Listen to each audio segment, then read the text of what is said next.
Hello and welcome back to English Today. And this is DVD 7 and the third DVD in your elementary level.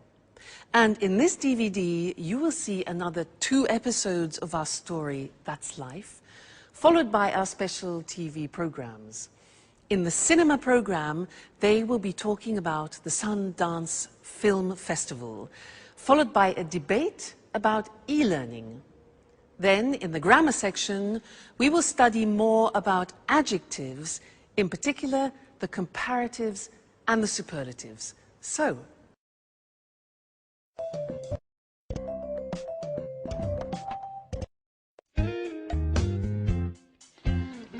well, guys, why don't we go to the cinema tonight? That's a great idea.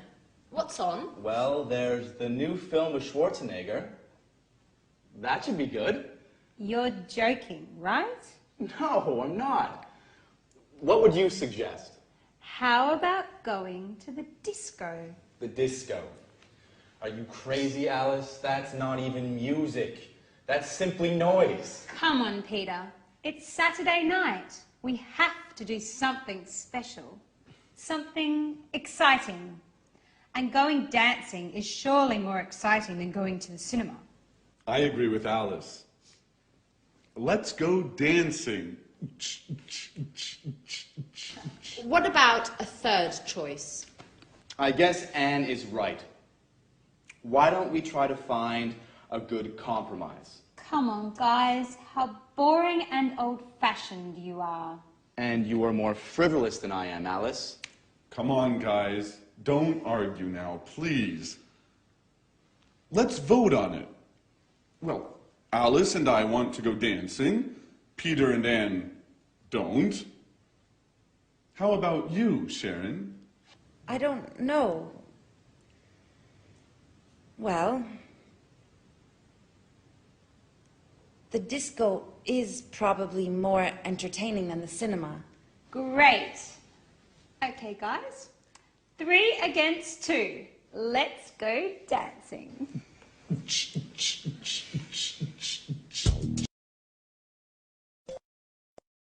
hello and welcome back to English Today for some more English. Now, what would you prefer? Discotheque or cinema? Dancing or a film? Well, we're going to look at comparatives now. I have to buy a camera and I need to choose one. I have to make a choice, so I have to compare 2 different types. Here I have 2 types, look. This one here and this one here. Now they're quite different. Listen to the language I use when I compare them, okay?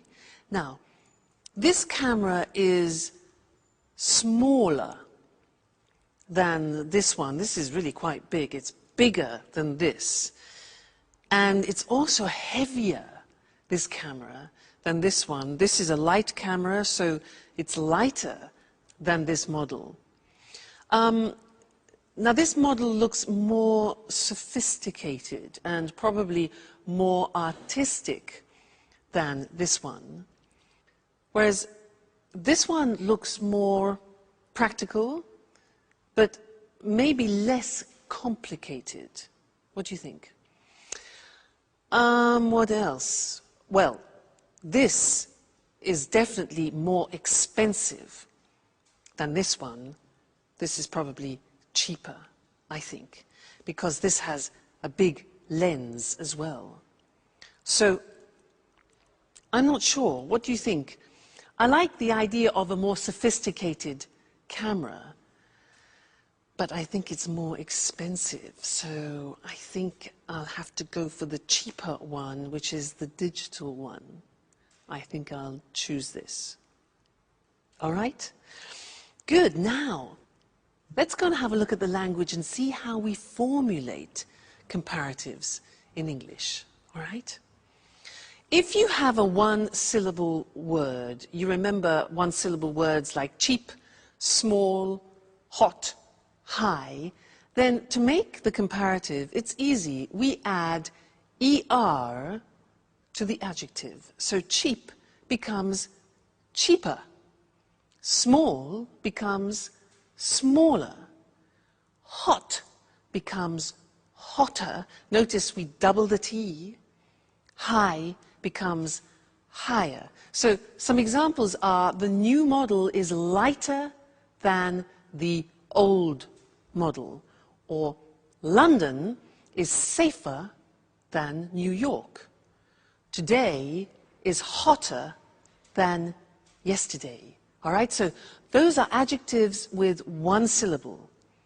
But what happens if you have adjectives with 3 syllables or more? Look at the examples. Interesting is an adjective with 3 syllables. Interesting, no, 4 syllables. So it becomes more interesting. You see what happens? We put more in front of the adjective. So more interesting. Difficult. How many syllables? Difficult, difficult. Okay, so it becomes more difficult. Therefore, the example we have next is the new model is more practical. Or London is more expensive than Madrid, for example. This test is more difficult than the last test. So you see, how we formulate the comparative depends on the adjective that we use. If it's a 1-syllable adjective, we add er, cheap, cheaper. If it's 3 syllables or more, we add more in front of the adjective, like more difficult. Okay? Now, we are going to go back to that life where the girls are getting ready to go dancing. They use a lot of comparatives in the conversation. Listen carefully and try and recognize them. Okay? Great. See you next time.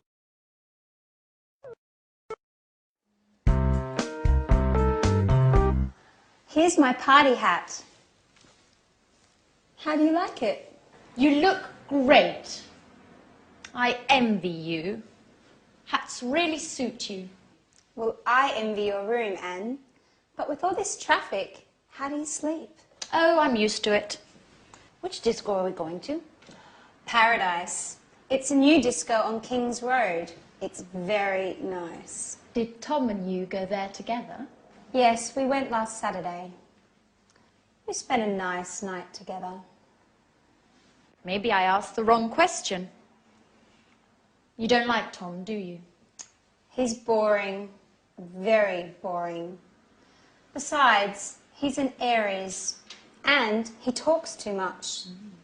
Last night, for example, he showed me all the pictures of his holiday in the Alps. He talked for an hour about the mountains. But I hate the mountains. Why do you say that? The mountains are beautiful and spectacular. I prefer the beach. It's more relaxing and entertaining. Oh, I don't know. I think the beach is more boring than the mountains. Why do you say that? Well, think about it. Lying on the beach every day, it's much more interesting to be walking in the countryside. Yes. But it's usually colder in the mountains. I think the beach is also more romantic. Girls, stop talking nonsense. How do I look? You look very pretty, Alice. Thanks, Sharon, but you look better than me. No, how can you say that? You're much more tan than I am. Yes, but you are in better shape. And me? How do I look? You are very pretty too, Anne. I'm sure I'm not nearly as beautiful as you. Come on, guys. Stop making stupid comparisons. Let's just say that we're all different. Hey, girls. Okay, are you ready? I need your advice. Which shirt is better according to you? The red one, it's much better than the blue one for a disco night. And you, Sharon? What do you think? Well, I think the red one is funnier, while the blue one is more professional. I prefer the blue one. So, girls, which shirt should I put on? I told you, the red one. With that one on, you look more macho. Yes, macho. That's the right word. Really? Macho? I like it. Okay, I'll put on the red shirt. Do you agree with Alice, Sharon, about being macho, I mean? Come on, Jack. It's late. The disco's waiting for us.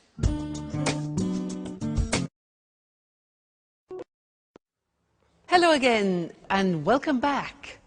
I want to continue talking about comparatives in this lesson because last time we talked about how we compare with adjectives with one syllable and 3 syllables and more.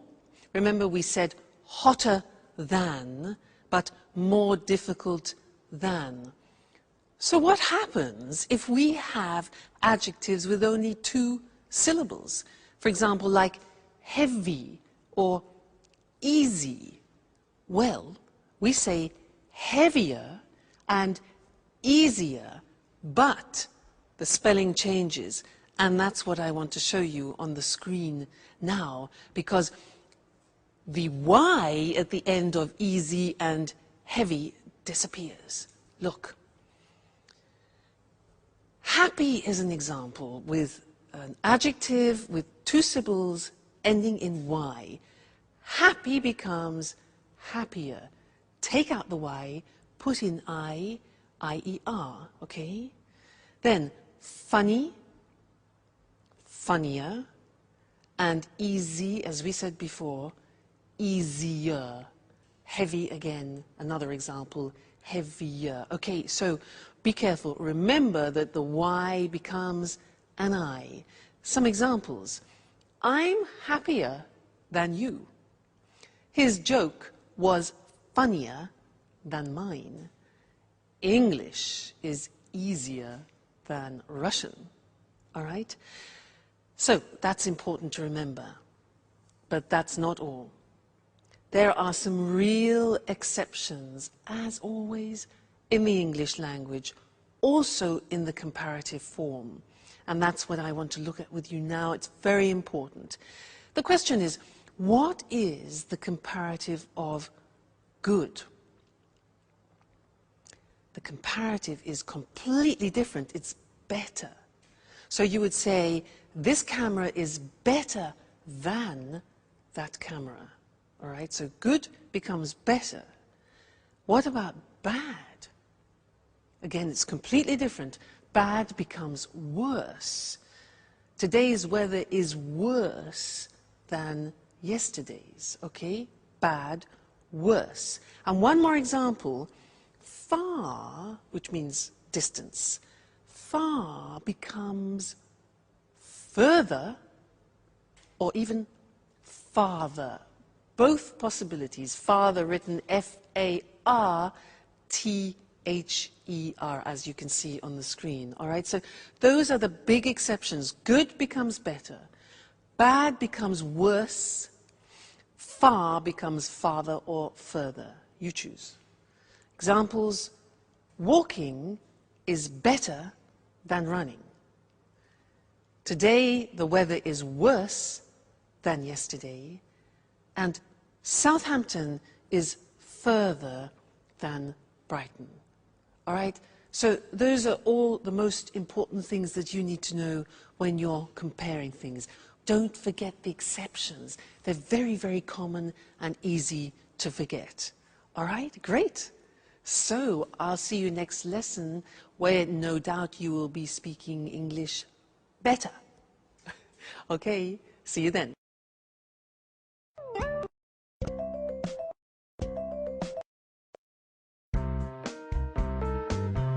So, Tom, which do you think is the best? I think Prague is the most interesting. Are you sure? I think Vienna is more exciting than Prague. Yes, but it's certainly the most expensive tour. It doesn't matter. My father is going to pay for everything. And what about Madrid? I think it's probably the most exciting. Why do you say that? Well, the nightlife. I'm sure there are a lot of discos. That's true. But it is certainly the hottest city. You're a good friend, Tom, but you are so boring. I don't really care about the weather. I just want to enjoy myself. This trip is my father's birthday present to me. I want to go to Europe's most interesting city, but also the most special and the most entertaining one. I see. Well, I think all three are interesting cities. Hi guys. What are you doing? My father is going to give me a trip for my birthday, so I'm choosing where I would like to go. Oh really? That's great. Are you going alone? No, my father promised to come with me. Oh. Well, do you already have an idea of where you want to go? Not yet. I can't make up my mind between Vienna, Prague and Madrid. Tom was making some precious suggestions. But she isn't taking my advice, as usual. Well, I think Prague is probably the oldest city, but Vienna is the most interesting one. There are a lot of important meetings in Vienna. Oh, and lots of museums too. Well, Madrid also has a lot of museums. Do you agree with that? Yes, that's true. But Madrid is certainly the hottest city. Oh my God, Anne. You are like Tom. You both talk nonsense. I think you two should go out together. I think you would get on well. Alice, what are you talking about? You're joking, right? Well, not really. I think Tom is perfect for you, Anne. Come on, Alice. Stop being foolish. You're embarrassing us. Really? There's no need to be ashamed. Listen, I'm going to leave you two alone now, so you can get to know each other better. Bye.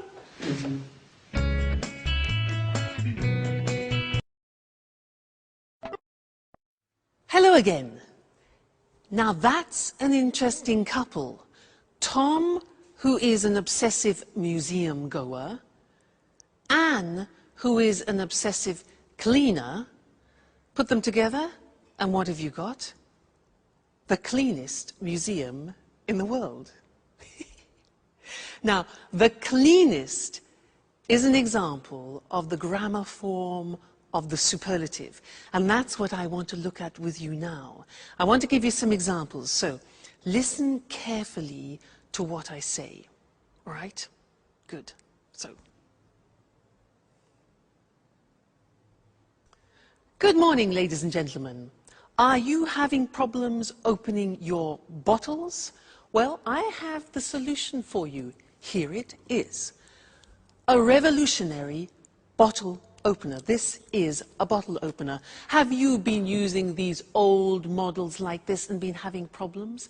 Well, this is the most intelligent and the most revolutionary bottle that you can find.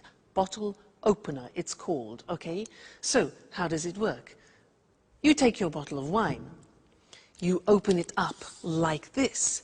You open it here.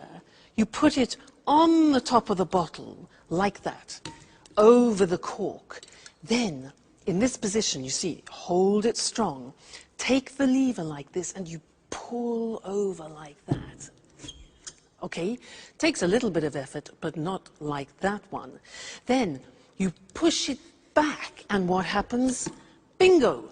Out comes the cork. Then, the same action, hold it tight, pull it over, the cork comes out, and we are ready to drink. This is, ladies and gentlemen, the most effective, the newest, the quickest, the smartest and the most revolutionary bottle opener that you will ever find. And it's the most economical. It's the cheapest. It only costs €20 for you. So, buy one today and let's pour some wine and toast to the most superlative bottle opener in the world. Cheers. That's nice. Great. That was the superlative. Let's go and see it on the screen. Nice wine. Now, when we have an adjective with one syllable, like cheap, what we do is we add the at the beginning to make it superlative, and then we add est to the adjective. Look at the examples. It's the cheapest, the newest, the quickest, the smartest bottle opener in the world. Okay, so the plus est at the end. Now, if the adjective is 2 or 3 or more syllables, it changes, as I said, and it becomes the most effective. Now, the adjective doesn't change, but in front of it we put the most effective. It's the most economical bottle opener. It's the most beautiful, it's the most revolutionary bottle opener. Okay, so again, be careful. Is it a 1-syllable adjective? Is it a 2 or 3 or 4 syllable adjective? Because it changes. Great. Now, let's go back to life. That's life, where Jack and Peter are talking about football. They're talking about the best football team in the world. Okay? And I'll see you later.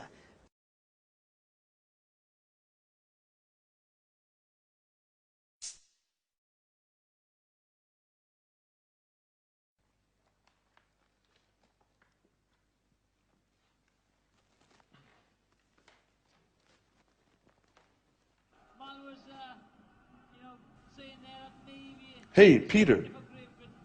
Did you see the match yesterday evening? Which match? Which match? Ajax versus Juventus. Those teams are boring. Excuse me. Excuse me. Ajax is the best football club in the world. I'm afraid I don't have a clue. I know that only music matters. Anyway, in your opinion, which is the best team? I don't know. I heard Arsenal is the best one of all time. They've got the most aggressive players, the most important coach, the toughest goalkeeper. Peter. Peter, you are so mistaken. Okay. What's so great about Ajax? Well, first of all, their defense is superb. It's much more intelligent than Arsenal's. No. Still. No. But you promised me. You're always busy. No, I don't want to go anymore. Anyway, thanks, Daddy. Thanks for your present. You are the worst father in the world. Don't worry, I'm going to have a great birthday all the same. Yes, with my friends. They do love me. Bye.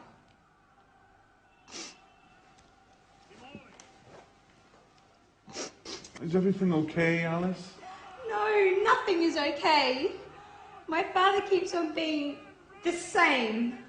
Oh, come on, Alice. Don't cry, please. Tell us what happened.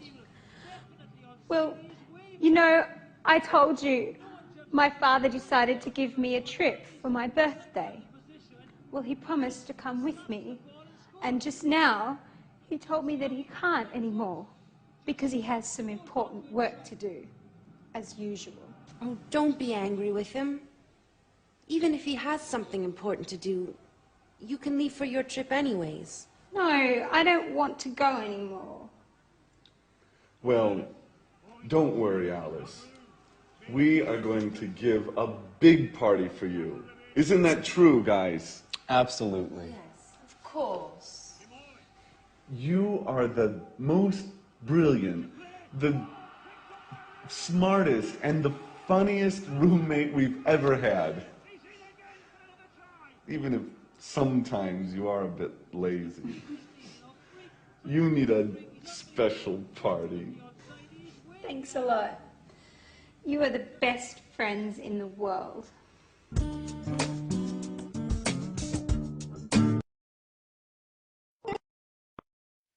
Hello again. Now, you know, Mr. Monkey reminds me of Jack. He's obsessed with football, but he's very sweet. Did you hear what he said to Alice? He said, "You're the most brilliant roommate we've ever had." That's really sweet. And did you hear them talking about football? Well, I don't know what you thought. They said, this was Jack, he said, "Ajax is the best football team in the world." Debatable. Alice said her father was the worst father. And Jack then said, "You are the funniest roommate that I have ever had." And so these are all examples of exceptions in the superlative form. I want to go to the screen now and look at those because they're not that easy. So, look at the first example.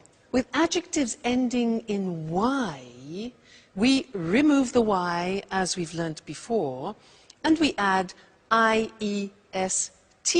So, funny becomes the funniest. Easy becomes the easiest. So the examples are, "You're the funniest roommate I have ever had," for example.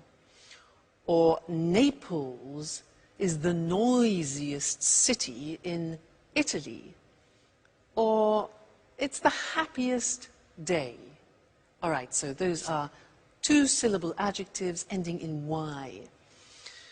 Now look at the exceptions. Remember, we have already learned that good, bad, and far are exceptions in the comparative. Well, look at the superlative. Good in the superlative becomes the best. So it's good, better, the best. Bad in the comparative is worse, remember? The superlative is the worst. Notice the T. Bad, worse, the worst. Don't forget to pronounce the T. And then far, the comparative we said was farther or further, and the superlative form is the farthest or the furthest. Okay? So, those are the three most important exceptions. You need to learn those by heart because words like good and bad we use every day. So try and memorize them, all right? And I'll see you in the next lesson. Bye.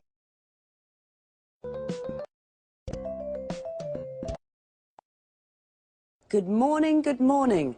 Welcome to this week's edition of Talk Cinema. Here in the studio with me is Sanjeev Gupta, our cinema expert. Good morning, Sanjeev. Good morning. Well, Sanjeev, what are you talking about today? Today I want to talk about the Sundance Film Festival. Sounds interesting. I've heard of the Sundance Festival. What exactly is it? Well, to put it simply, Sundance is a festival for independent films and people interested in them. Okay, can you explain what an independent film is? Independent films, sometimes they're called indies, are films that don't come from the major Hollywood studios. They're produced and financed by the directors themselves, and they're usually low-budget productions. But of course, this doesn't mean that they're appreciated less than normal commercial films. Of course, independent films can be very interesting, and often they deal with contemporary issues. Exactly. You can't compare independent films with Hollywood blockbusters. They're two completely different things. Well, Hollywood films are more spectacular. They're usually high-budget productions, and the money comes from the Hollywood studios, not from the directors. There's more money to spend, so they can feature famous stars. There's another important difference here. Hollywood movies are distributed throughout the world. That's how they make so much money at the box office. Right, Sanjeev? Right, Lucy. On the other hand, independent films generally win the praise of cinema critics, but make less money at the box office. OK, let's go back to the Sundance Film Festival. Well, this festival has nothing in common with the Oscars night in Los Angeles, but it is the most important film festival in the world for independent films. It's important because it promotes the work of many young directors. When did the festival start? Robert Redford organized the first festival 25 years ago. The festival takes its name from Sundance Kid, the character Robert Redford plays in the film Butch Cassidy and the Sundance Kid. Today, the Sundance is divided into two sections. The main section is called the American Competition and is for American films and documentaries. The second section is the World Cinema Competition. This is for all other films. You know, Sundance is great fun. In addition to the films, there are parties and concerts and also special meetings for film students. Well, the Sundance Festival sounds fun. It's smaller and younger than other film festivals. There aren't lots of Hollywood stars. The awards aren't as prestigious as the Oscars. But it's an important festival. Right, Sanjeev? Right, and don't forget, it's great fun. OK, thank you, Sanjeev. And goodbye. Goodbye. Goodbye, and see you next week for another edition of Talk. So, the Sundance Festival takes its name from the Sundance Kid, the character that Robert Redford plays. A character is a person in a film. And we say that an actor plays a character. And let's have a look at some of the vocabulary and expressions we use to talk about films.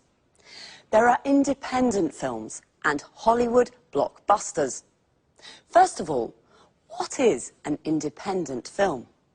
It's a low-budget production that is not produced or financed by a major Hollywood studio. Major means big and important. A low-budget production is a film made with little money. And what's a Hollywood blockbuster? It's a high-budget production that is produced and financed by a major Hollywood studio. A high-budget production is a film made with lots of money. To produce a film means to make a film, and to finance a film means to find the money to make a film. We say a film is produced by and financed by someone. So, an independent film is usually produced and financed by the director of the film. The director is the person responsible for making a film. He or she directs the actors and decides how to tell the story of the film. Independent films are sometimes called indies, which comes from the word independent. Because Hollywood blockbusters are high-budget productions, they can feature famous stars. Famous stars are famous actors. So, if a film features famous stars, it means that famous actors and actresses are in the film. Pretty Woman features Julia Roberts and Richard Gere. We say Hollywood blockbusters are commercial films. This means they are easy to watch and easy to sell. They're made with the purpose of making money. All right, cinema lovers, that's it for now. Bye, and see you.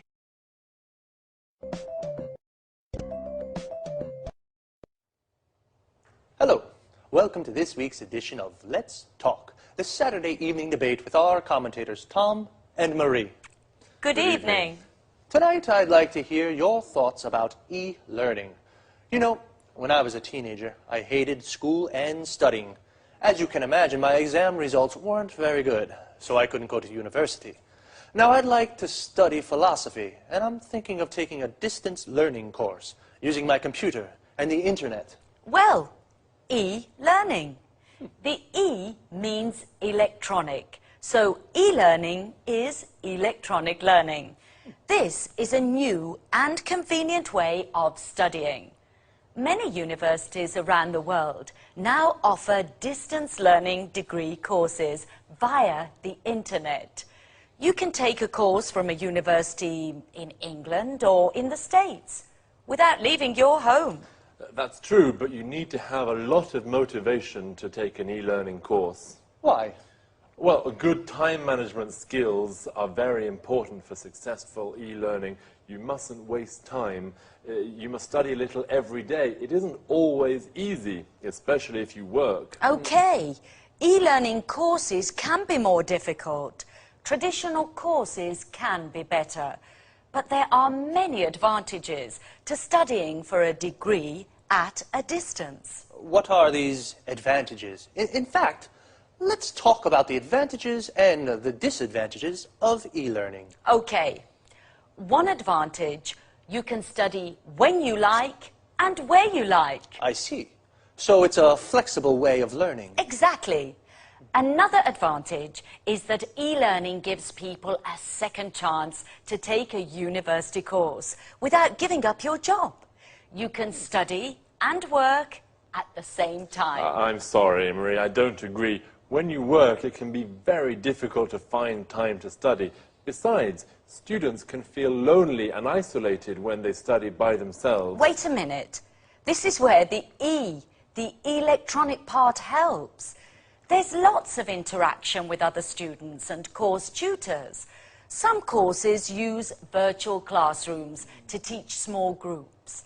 You can see your tutor and other students on your computer screen. You can talk with them and use text chat or email and discussion forums too. Today, most courses include study skills information on how to study well at a distance. Okay, but some course materials can be really boring, just like reading books online. And some e-tutors are very inexperienced and don't know how to teach in this new way. And remember that dropout rates are high for e-learning courses. Yes, I agree with some of what you say, but good multimedia course materials can be very stimulating as they use audio, images, and text together to teach. Okay, I see that you both have strong opinions on this topic. This discussion is very interesting, but I'm afraid we've run out of time. So, e-learning, the new independent way of studying with advantages and disadvantages. My philosophy course? I'll have to think. So, goodbye to our commentators, Marie and Tom.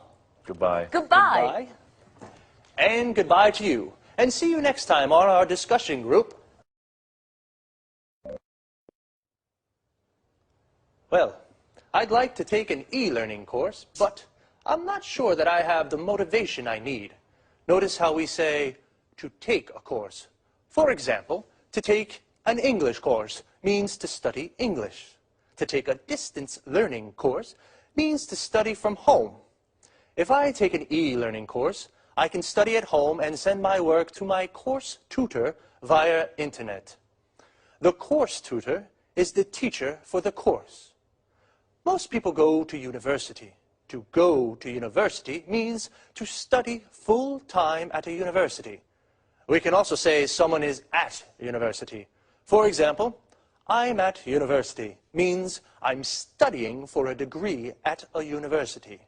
A degree is the qualification you get when you complete a university course. A degree course can take from 3 to 5 years, depending on the subject you study. I wanted to study philosophy at university. We say to study a subject at university. For example, my friend Sasha is studying mathematics at university. We can say she goes to university. She's at university. She's studying mathematics at university. She's taking a mathematics degree at university. We can also say she's studying for a degree in mathematics. Notice we can say either a mathematics degree or a degree in mathematics. With e-learning courses, people study for a degree at a distance. This means they study at home. They don't go to the university to study. But Tom said the dropout rates for these courses are high. The dropout rates is the number of people who don't finish the course. The verb to drop out means to not finish a course.